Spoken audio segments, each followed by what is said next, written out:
Okay, good day, magandang araw po sa inyong lahat. And I'm back, your Kuya Jerome for Buhay PSW or Life of a Personal Support Worker here in Canada.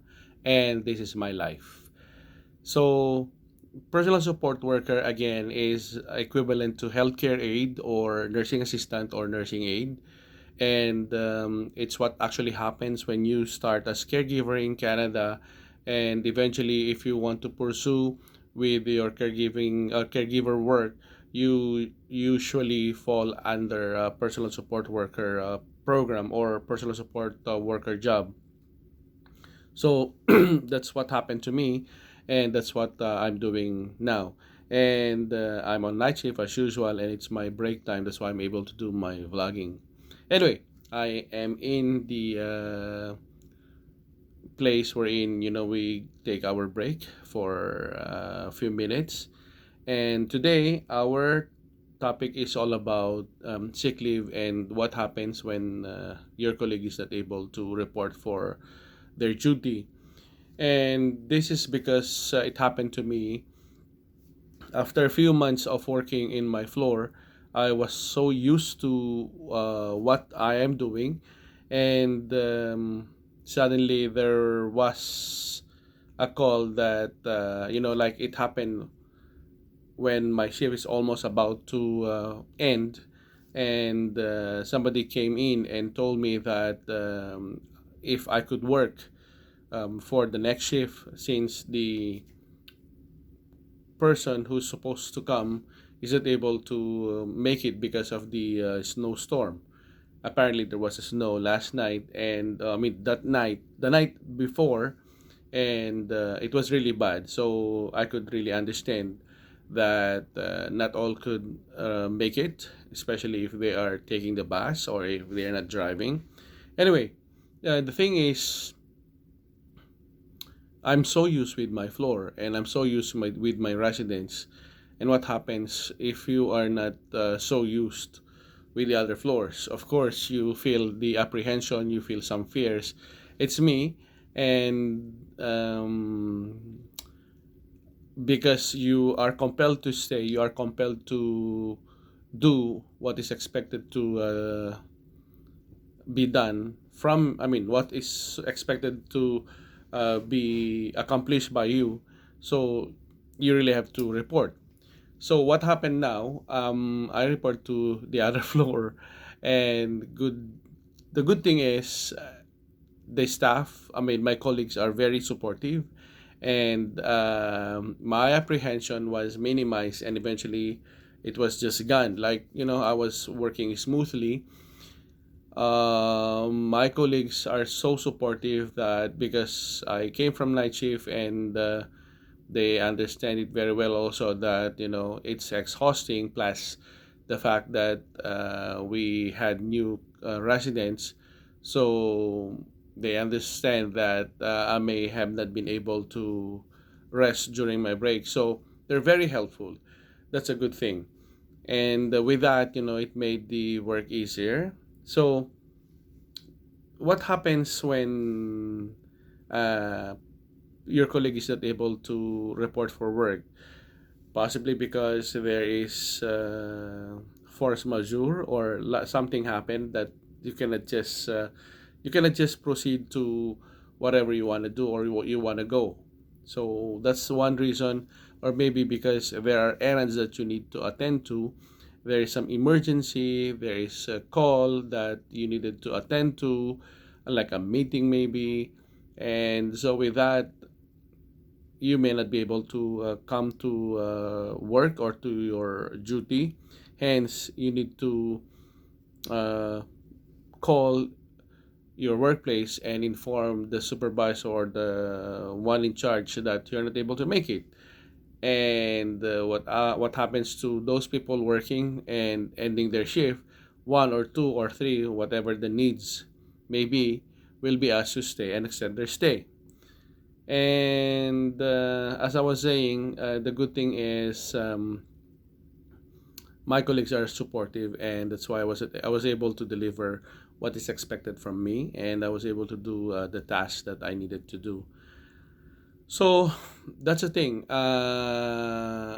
It's important that you have to be aware of the residents. You have to be aware of the floor. It's a good training that you will be exposed to different floors. You should not be scared because everybody goes under training, and you live and learn. Like every time you go to work or go and do your work in any floor, you learn, and with that you get used to what is happening there, what is the care being given to the residents, and eventually you'll get used to that. And see, you always start to learn from the beginning, of course. If there are new residents, you will have to learn the situation, the condition, the medications, or do's and don'ts about the residents. So it's all about learning from the scratch, and then eventually getting used to it, and learning, and just continue doing uh, what is being taught, or what is being done by by your colleagues. Okay. The other thing is, you cannot just say no during the situation wherein somebody is not able to come, because you have this kind of job. Whether you like it or not, you are compelled to share yourself. I mean, you may have some errands too, you may have some emergency too, but when this situation comes in, you really have to make a quick decision, and if needed, you really have to stay. Now, if you can't really extend your stay, I mean, you cannot really stay for the whole shift, they might be able to find somebody to come in, like halfway, or at least to pitch in, so that you could go home and you could do your other things if needed. Otherwise, you will be staying the whole shift. Um, you have to be prepared. You have to be prepared with this, and this is really happening in the work of a PSW. Um, it's scary sometimes, but when you get used to it, or when you are um, rotated to the different areas of your work, you should not be scared, or you should not be apprehended with what is expected to be done. The only thing is getting to know more about the residents, getting to know what is being done there, what are the activities, what are their routines, and everything should be fine. So, with that being said, sick leave, calling sick, unexpected absences, they should be expected as part of the PSW life. Okay, so get ready with that. Anyway, I have a shout out for my colleagues at work, for Teresa, uh, Jean Dobre, for Marina and Helen, and the others, Dobre din, for Natalia, for Tanya, and others with them, Priyat, and of course Yanina, and the others as well, Lawas. At syempre sa mga kabayan, magandang araw. So, oh, I forget someone. I forget the other group.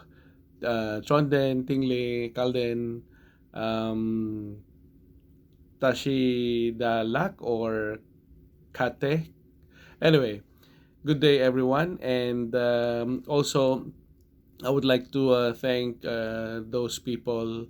I mean, those of you who, one way or the other, have contributed or supported fund drive, or donations for those affected by typhoons in the Philippines, the recent typhoons in the Philippines, especially in our area, Luzon, Region 2, Isabela, Cagayan, Nueva Vizcaya, which were devastated, especially Cagayan and Isabela. Thank you for the help that you have given these people who were affected, especially. And sana kung may tutulong pa kayo, and if you could share it to others, any other help will always be appreciated and are always welcome. There are lots of organizations doing the fund drive or the solicitation for help. Just keep in touch with them. And also, it's not yet end of the pandemic. The pandemic is really getting worse. Please, please, please do your part. Always wear your mask, especially in public and in crowded places, or in where where there are lots of people. Observe social distancing and always wash your hands. Keep your hands clean. Let's do our part. Let's save ourselves. Let's help save others. Let's save our planet. With that being said, this is your Kuya Jerome again for PSW, Buhay PSW here in Canada, or Life of PSW here in Canada. Thank you, and until next time, keep safe and God bless.